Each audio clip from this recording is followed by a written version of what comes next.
दोस्तों, आखिर कौन से ऐसे कर्म थे जिनके कारण आई हुई मृत्यु भी टल गई थी?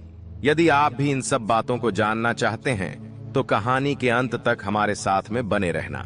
यह कहानी बहुत ही शिक्षाप्रद और ज्ञानवर्धक होने वाली है। तो चलिए दोस्तों, कहानी शुरू करते हैं।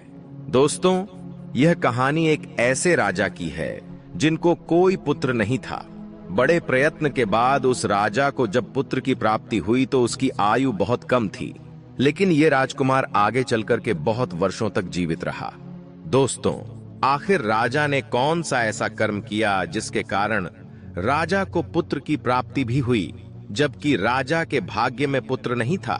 राजा का पुत्र अल्पायु था, फिर भी वह सैकड़ों वर्ष तक जीवित रहा। गोकुल नाम की नगरी में अधिराज नाम का एक राजा राज्य करता था। गोकुल नगरी को भगवान कृष्ण की नगरी भी कहा जाता है। राजा अधिराज बहुत ही धर्मात्मा व्यक्ति था।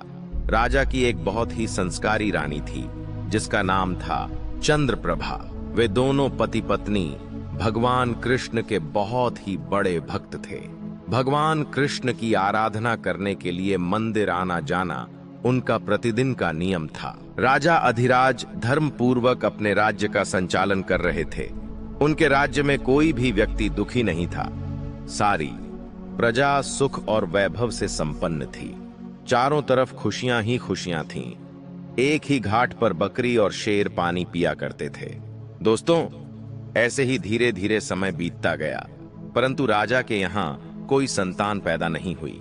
राजा की आयु धीरे धीरे बढ़ती जा रही थी, लेकिन उनके घर पर अभी तक कोई बालक ने जन्म नहीं लिया था।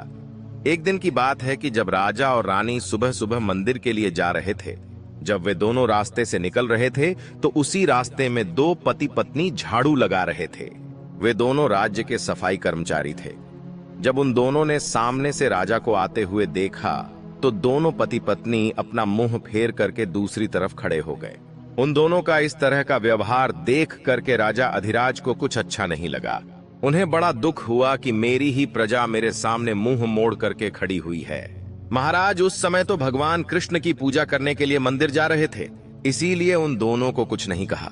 भला हमारे मुंह में हमारी शक्ल में क्या ऐसा हो गया है जो तुम देख करके मुंह मोड़ रहे थे? लेकिन जब महल में पहुंचने के बाद उन्होंने एक सैनिक को बुलाया और कहा कि तुम जाओ और उस सफाई कर्मचारी को बुला करके लाओ, मुझे उससे कुछ बात करनी है। वह सैनिक तुरंत ही उस सफाई कर्मचारी के घर पर गया जिसने महाराज को देख करके अपना मुंह फेर लिया था।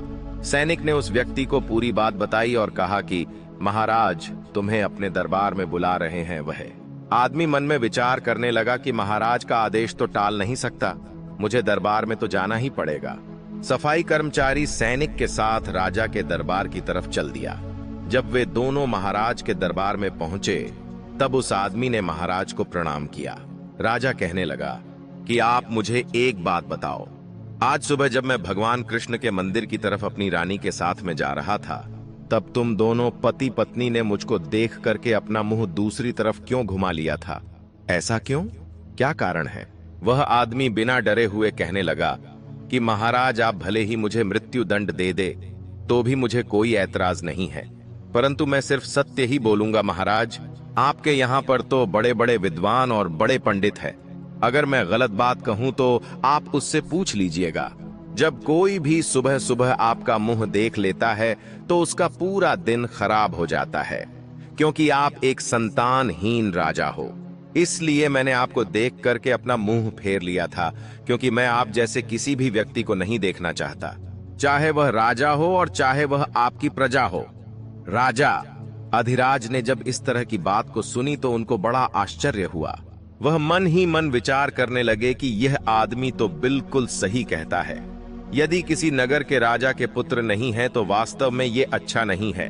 राजा ने उस आदमी को उसके घर पर भेज दिया और उसे कुछ नहीं कहा और अपने मन में ही विचार करने लगा कि अब तो मुझे भगवान कृष्ण के यहाँ जाकर के पुत्र प्राप्ति के लिए यज्ञ करना चाहिए। ऐसा विचार करके राजा अपने महल में गया और अपनी रानी से कहने लगा कि हमारे नगर के लोग तो हमारा मुंह देखना भी पसंद नहीं करते, क्योंकि हम संतानहीन हैं। हमारे यहाँ कोई पुत्र नहीं जन्मा है, इसीलिए हमारी प्रजा भी हमारा मुंह नहीं देखना चाहती है। चलिए भगवान कृष्ण के दरबार में चलते हैं और भगवान से प्रार्थना करते हैं। कि वह हमें पुत्र प्रदान करें। दोस्तों, यही विचार करके राजा अधिराज अपनी पत्नी के साथ भगवान कृष्ण के मंदिर में जाते हैं। वहां जाकर के उन्होंने पुत्र प्राप्ति के लिए यज्ञ का आयोजन किया। अब राजा रानी के पुत्र प्राप्ति यज्ञ करने के बाद भी उनके यहाँ किसी संतान ने जन्म नहीं लिया। राजा का पुत्र प्राप्ति यज्ञ भी निष्फल हो गया। इधर जो यज्ञ करने वाला पंडित था वह सोचने लगा कि आज तक मैंने जितने भी यज्ञ करवाए हैं, मेरा कोई भी यज्ञ निष्फल नहीं हुआ है। लगता है कि राजा के भाग्य में ही भगवान ने कोई संतान ही नहीं लिखी। इसीलिए तो पुत्र प्राप्ति यज्ञ करने के बाद भी उसके यहाँ किसी पुत्र ने जन्म नहीं लिया। अगली सुबह जब राजा अपने दरबार में बैठा हुआ था, तभी वहां पर एक महात्मा आए और कहने लगे कि महाराज, मैंने सुना है कि आपने पुत्र प्राप्ति के लिए यज्ञ किया था, लेकिन यज्ञ करने के बाद भी आपके यहाँ किसी संतान ने जन्म नहीं लिया। राजन, आप ऐसा समझिए कि मुझे स्वयं भगवान कृष्ण ने आपके पास भेजा है। मैं आपके इस दुख को समझता हूँ और मैं जानता हूँ कि आपकी संतान उत्पन्न न होने का क्या कारण है। महाराज की बात को सुन करके वह राजा कहने लगा कि बताइए महात्मा जी, आखिर मेरे यहाँ संतान क्यों नहीं उत्पन्न हो रही है। राजा की बात को सुनकर के महात्मा कहने लगे कि राजन, यह आपके पिछले जन्मों के कर्मों का प्रभाव है। आपको एक ऋषि का श्राप लगा था कि अगले 7 जन्म तक आपको किसी संतान का मुंह नहीं देखना है। आपके घर में कोई संतान जन्म नहीं ले सकती। परंतु महाराज, यदि आप चाहे तो मैं आपको उस श्राप से मुक्ति दिलवा सकता हूँ। आपके घर में एक पुत्र पैदा हो सकता है।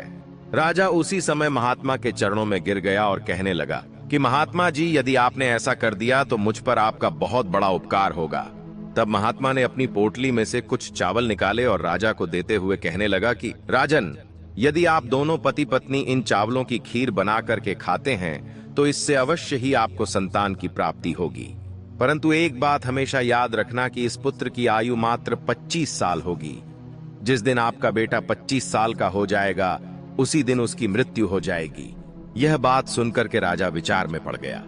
राजा सोचने लगा कि चलो 25 साल ही सही, कम से कम संतानहीन होने का कलंक तो मिट जाएगा। राजा ने कहा कि जो भी हो महात्मा जी, मुझे पुत्र प्रदान कर दीजिए। मेरा पुत्र अल्पायु ही सही, क्योंकि गुणवान मनुष्य थोड़े ही समय में बहुत कुछ कर जाता है। जीवन भले ही थोड़ा हो, परंतु सत्कर्मों से युक्त होना चाहिए। महात्मा ने कहा, ठीक है राजन, तुम्हें पुत्र प्राप्ति अवश्य होगी। और फिर वह महात्मा राजा को चावलों की पोटली देकर के वहां से चले गए। राजा ने यह सूचना अपने राजपुरोहित और महारानी को दिया। अब हमारे घर में बहुत ही जल्द पुत्र पैदा होने वाला है। राजा और उसकी पत्नी ने उन चावलों की खीर बनाई और उसे बना करके खा लिया। अब धीरे धीरे समय बीतता गया और रानी गर्भवती हो गई। राजा के घर में खुशी की लहर दौड़ पड़ी। राजा बहुत ही प्रसन्न और पूरे गोकुल नगर में उत्सव मनाया गया और फिर निश्चित समय पर महाराज के यहाँ एक बहुत ही सुंदर पुत्र ने जन्म लिया। पुत्र के पैदा होने पर पूरे नगर में आतिशबाजी की गई। पूरे नगर को बड़ी अच्छी तरह से सजाया गया। राजा ने अपने पुत्र का नाम रखा अनिरुद्ध। धीरे धीरे अनिरुद्ध बड़ा होने लगा। राजकुमार अपने पिता की तरह धर्मात्मा और ईश्वर की भक्ति में लीन रहने वाला था। राजा का पुत्र बड़ा तेजी से बड़ा होने लगा। धीरे धीरे इसी तरह से समय बीतता चला गया। अब राजा इस बात से प्रसन्न रहता था, खुश रहता था कि उसके यहाँ पर एक पुत्र है। अपने पुत्र के लाल प्यार में वह इस बात को भूल गया था कि उसके घर में जो पुत्र पैदा हुआ है उसकी आयु मात्र 25 साल है। जब उसके बेटे की आयु 18 साल की हो गई, तब उन्हीं दिनों की बात है कि एक दूसरे नगर का राजा हर्षवर्धन की एक पुत्री थी। वह देखने में बहुत ही सुंदर और अप्सराओं की तरह लगती थी। वह एक परम सुंदर कन्या थी। वह कन्या बहुत दान धर्म किया करती थी। बचपन से ही उसे अपने माँ बाप के द्वारा धर्म कर्म करने का संस्कार मिला हुआ था। वो प्रत्येक जीव पर दया करती थी। सुबह उठकर के सबसे पहले वह पक्षियों को दाना डालती थी। अपने द्वार पर आए हुए किसी भी बिच्छू और संत को वह प्रणाम करती थी। कभी भी खाली हाथ नहीं लौटने देती थी। भूखे को भोजन कराना, प्यासे को पानी पिलाना और इस तरह से कर्म करते हुए वह कन्या धीरे धीरे बड़ी हुई। तब उसके पिता हर्षवर्धन को पता चला गोकुल के राजा अधिराज के यहाँ उनका एक पुत्र है जो बड़ा ही सुंदर है और अब वह युवा हो चुका है। और शादी के योग्य भी हो चुका है। राजा ने सोचा कि ऐसे धर्मात्मा और तेजस्वी लड़के के साथ अपनी बेटी का विवाह करना चाहिए। राजा ने अपनी बेटी का रिश्ता राजा अधिराज के यहाँ पर पहुंचा दिया। राजा अधिराज ने विचार किया कि मेरे पुत्र की आयु मात्र 25 साल है, मुझे इसका विवाह कर देना चाहिए। अगर इसके कोई पुत्र पैदा हो गया तो मेरा वंश आगे बढ़ता रहेगा। इसी तरह से विचार करके राजा अधिराज ने अपने राजकुमार का रिश्ता उस कन्या के साथ तय कर दिया। कुछ ही समय के बाद राजकुमारी रत्नप्रभा का राजकुमार के साथ विवाह हो गया।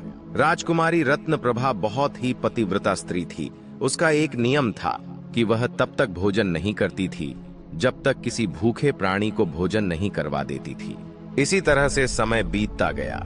इधर राजा अधिराज को लगने लगा कि उसके पुत्र का अंतिम समय अब नजदीक आ रहा है, क्योंकि उसकी आयु अब पूरी होने वाली थी। राजा तो पहले से ही जानता था, क्योंकि महात्मा ने उसे सब कुछ पहले ही बता दिया था कि आपके पुत्र की आयु सिर्फ 25 साल होने वाली है।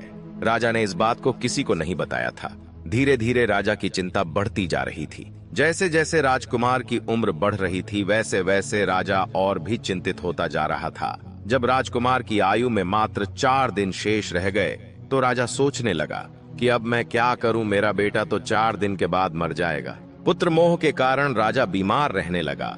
वह अपने बेटे की मृत्यु की बात सभी को बता करके उन्हें चिंतित नहीं करना चाहता था। अब तो राजा ने भोजन करना भी छोड़ दिया।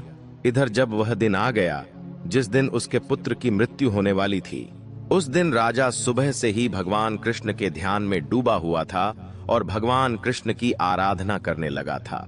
वह कहने लगा कि हे भगवान, मुझे पुत्र के जाने का दुख सहन करने की शक्ति दो। विधि के लेख को तो कोई नहीं बदल सकता, वह तो होकर ही रहेगा। उस राजकुमार की जो पत्नी थी, वह प्रतिदिन भूख गरीबों को भोजन करवाया करती थी, पक्षियों को दाना दिया करती थी। रोज की तरह वो अपने धर्म कार्यों में लगी हुई थी। उधर यमलोक में यमराज ने देखा कि आज राजकुमार की मृत्यु का दिन है, तो यमराज ने तुरंत ही अपने दूतों को आदेश दिया कि जाओ, अब 1 घंटे के बाद तुम्हें राजकुमार के प्राण को निकाल करके यहाँ लेकर के आना है। इसके लिए तुम्हें एक सर्प के पास जाकर के उस राजकुमार की मृत्यु के लिए उसे प्रेरित करना पड़ेगा, क्योंकि राजकुमार की मृत्यु सांप के डसने से ही होगी। जब राजकुमार को सांप डसेगा तभी हम उसके प्राण हर सकते हैं। यमराज ने अपने दूतों से कहा कि जाओ और शीघ्रता से यह काम करो। 1 घंटे के अंदर ही राजकुमार के प्राणों को लेकर के आना है। यमराज की आज्ञा पाते ही यमदूत राजकुमार के प्राण लेने के लिए चल दिए। इधर यमराज की माया से प्रेरित होकर के एक सांप के मन में विचार आया कि आज मुझे राजमहल में प्रवेश करना चाहिए और वहां पर घूमना चाहिए, देखना चाहिए कि राजमहल कैसा है। वह सांप घूमता हुआ महल में जाकर के पहुंच गया। अब क्योंकि वह सांप यमराज से प्रेरित था, इसीलिए घूमता घूमता वह उसी कमरे में जाकर के पहुंच गया जहां पर राजकुमार सोता था।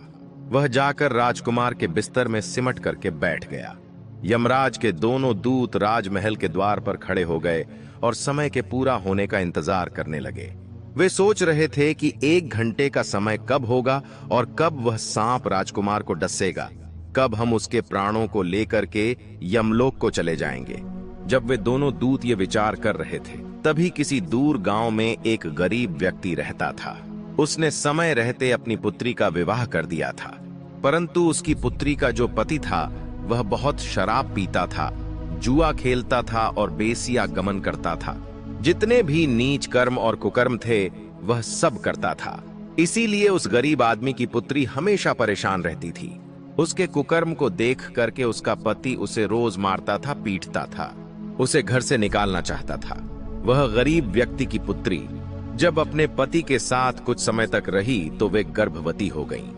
एक दिन उसने अपने पति की मारपीट से तंग आकर के अपने पिता के घर में शरण ली और कहने लगी कि पिताजी, आज के बाद मैं अपने पति के घर वापस नहीं जाऊंगी। उसका पिता बूढ़ा हो चुका था, उसकी कुछ कमाई नहीं हो पाती थी, इसीलिए वह बेचारा भिक्षा मांग करके अपना गुजारा कर रहा था।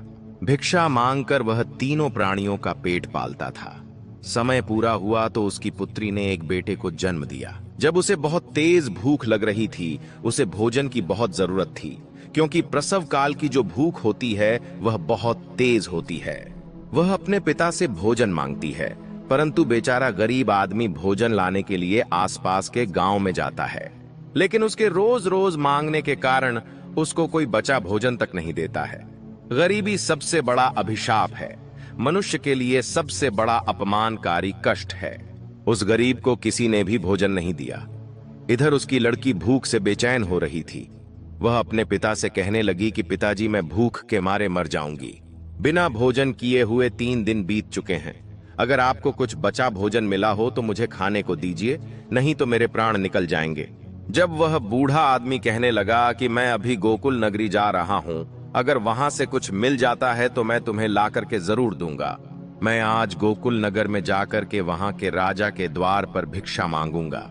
ऐसा विचार करके वह बूढ़ा पिता चल दिया। इधर राजकुमार की पत्नी जो रत्न प्रभा थी, रोजाना गरीबों को भोजन करवाती थी। उस दिन महाराज बीमार पड़े हुए थे, क्योंकि पुत्र के कारण वह बहुत चिंतित रहते थे। इसलिए आज वह अपने कक्ष में था।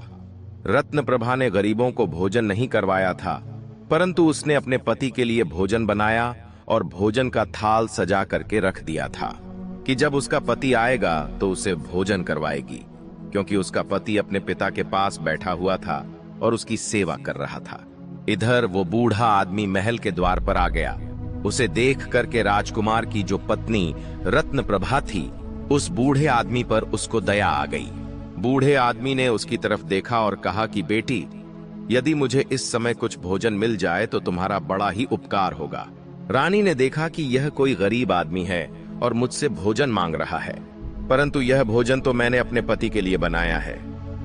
अगर इसे मैं ये भोजन दे दूंगी तो मेरा पति क्या खाएगा। परंतु दूसरे ही पल में उसके मन में विचार आया कि मेरे पति तो अभी आए भी नहीं हैं। मैं उनके लिए दूसरा भोजन बना लूंगी।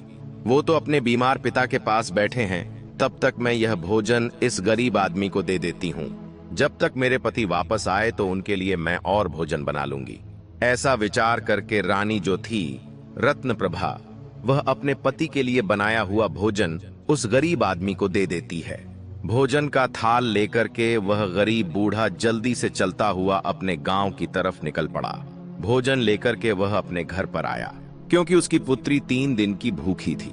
इधर महल में राजा का पुत्र जो अपने पिता की देखभाल करने के बाद वापस अपने कक्ष में आ रहा था, इधर 2 यमदूत महल के बाहर खड़े हुए उसके प्राण निकलने का इंतजार कर रहे थे और वह नाग बिस्तर पर लेटा हुआ राजकुमार की प्रतीक्षा कर रहा था। बूढ़े आदमी ने भोजन लेकर के अपनी पुत्री को दिया। राजकुमार चलता चलता अपने कक्ष की तरफ जा रहा था। यमदूत विचार कर रहे थे कि अब कुछ ही क्षण बचे हैं, जैसे ही वह नाग राजकुमार को डसेगा तो हम उसके प्राण निकाल करके ले जाएंगे। बूढ़े आदमी ने वह भोजन अपनी लड़की को दिया। लड़की पूछने लगी, पिताजी, यह भोजन आप कहां से लाए हैं? लड़की के पिता ने कहा, बेटी, यह भोजन मुझे महारानी ने दिया है। यहाँ के राजा की जो पुत्र वधू है वह बहुत ही दयालु है। वह नित्य गरीबों को भोजन खिलाती है और उसी समय मैं भी पहुंच गया।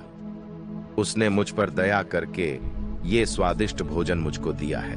भोजन को देख करके लड़की की आत्मा तृप्त हो जाती है और आत्मा से आशीर्वाद निकलने लगा कि वह भगवान से प्रार्थना करने लगी कि हे भगवान, जिसने भी यह भोजन दिया है उसका सुहाग अमर हो जाए, वह सदैव सौभाग्यवती बन करके रहे।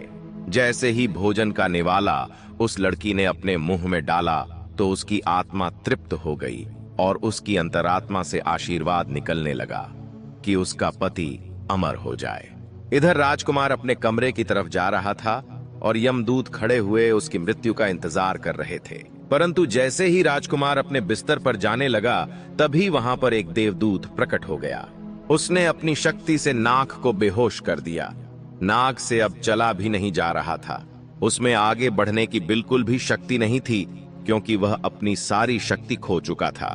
नाग सोचने लगा कि यह मुझे क्या हो गया। अभी तो मैं राजकुमार को डसने के लिए आया था, परंतु अब मैं चल भी नहीं पा रहा। यह सब क्या हो रहा है? असल में यह सब उस आशीर्वाद का प्रभाव था जो उस भूखी लड़की ने दिया था, जिसके कारण एक देवदूत वहां पर आकर के खड़ा हो गया था। इसके बाद वह देवदूत उन यमदूत से कहने लगा कि तुम इस राजकुमार के प्राण नहीं ले जा सकते। वह कहने लगा कि जब किसी का श्राप लग सकता है तो आशीर्वाद भी लग सकता है। राजकुमार और नाग के बीच में आशीर्वाद के रूप में वह देवदूत आकर के खड़ा हो गया। राजकुमारी का दान मृत्यु को आगे नहीं बढ़ने दे रहा था।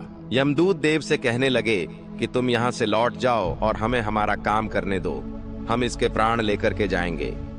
देवदूत कहने लगा, नहीं, ऐसा कभी नहीं हो सकता। मेरे रहते हुए यह बिल्कुल भी नहीं हो सकता, क्योंकि मुझे स्वयं भगवान कृष्ण ने भेजा है। अब उन दोनों में बहस होनी शुरू हो गई। दोनों में युद्ध शुरू हुआ। देवदूत की शक्ति ने यमदूत को आगे बढ़ने से रोक दिया। यमदूत हार मान करके वापस यमलोक को गए। यमदूत ने जाकर के यमराज से कहा कि महाराज, हम उसके प्राण नहीं ले पाए। यमराज कहने लगे कि यह कैसी विडंबना है, तुम लोग खाली हाथ क्यों वापस लौट आए? तब यमदूत कहने लगे कि स्वामी, उनके प्राणों को लेने के लिए हम गए थे, लेकिन बीच में एक देवदूत आकर के खड़ा हो गया और उसके सामने हमारा कोई जोर नहीं चल पाया। यमराज कहने लगा कि ऐसी कौन सी बड़ी ताकत है जो मृत्यु के मार्ग में बाधक बन रही है? यमदूत ने बताया कि स्वामी, उसके दान की शक्ति है और आशीर्वाद की शक्ति है, जिसने देवदूत को और भी शक्तिशाली बना दिया है। यमराज कहने लगा कि तुम लोग रहने दो, अब लगता है कि मुझे ही जाना पड़ेगा। उसके प्राण हरण करने के लिए धरती लोक पर मुझे जाना पड़ेगा। इस तरह से कह करके फिर यमराज स्वयं धरती लोक की तरफ चल देते हैं और राजा के महल में जाकर के प्रकट हो जाते हैं। यमराज देवदूत से कहने लगे कि तुम नहीं जानते कि विधि के विधान के अनुसार इसकी आयु पूरी हो चुकी है और मैं इसके प्राण लेने के लिए आया हूं। यमराज की बात को सुनकर के देवदूत कहने लगा, आप मुझे बताइए कि क्या श्राप नहीं लगता? श्राप तो ब्रह्मा जी और भगवान विष्णु को भी झेलना पड़ा था। यदि आप किसी के श्राप का मान रख सकते हैं तो इसी तरह से आप किसी की आत्मा से निकले हुए आशीर्वाद का भी मान रख सकते हैं। तब यमराज कहने लगे कि प्रभु, अब मुझे क्या करना होगा? यमदूत की बात को सुनकर के देवदूत ने कहा कि आप इस राजकुमार की आयु 100 साल से भी अधिक कर दीजिए और इसके बाद ही इसके प्राण लेने के लिए आइएगा। यही भगवान कृष्ण का भी आदेश है। इतना सुनकर के यमराज ने राजकुमार की आयु 125 वर्ष कर दी। इसके बाद यमराज वापस लौट गया और इस तरह से एक भूखे के दान को देने पर उस राजा की औलाद पर आई हुई मृत्यु भी टल गई। किसी ने सच ही कहा है कि अन्न का दान सबसे बड़ा दान होता है, किसी भूखे को भोजन देना, क्योंकि यह दान एक महायज्ञ के बराबर है। दोस्तों, इस तरह से राजा को पुत्र की भी प्राप्ति हुई क्योंकि उसने अच्छे कर्म किए और इसी तरह से राजा के पुत्र की आयु भी लंबी हो गई क्योंकि राजा के कर्मों के कारण ऐसा हुआ था, क्योंकि उसकी पत्नी ने एक भूखे को भोजन करवाया था। क्योंकि अन्न का दान महादान होता है, एक महायज्ञ के बराबर होता है। दोस्तों, मुझे उम्मीद है कि इस कहानी से आपको कुछ सीखने को मिला होगा। अगर वीडियो अच्छी लगी हो तो वीडियो को लाइक और कमेंट में जय माता दी अवश्य लिखें। हम आपसे मिलते हैं किसी और नई वीडियो में। तब तक के लिए अपना ख्याल रखना। जय माता दी।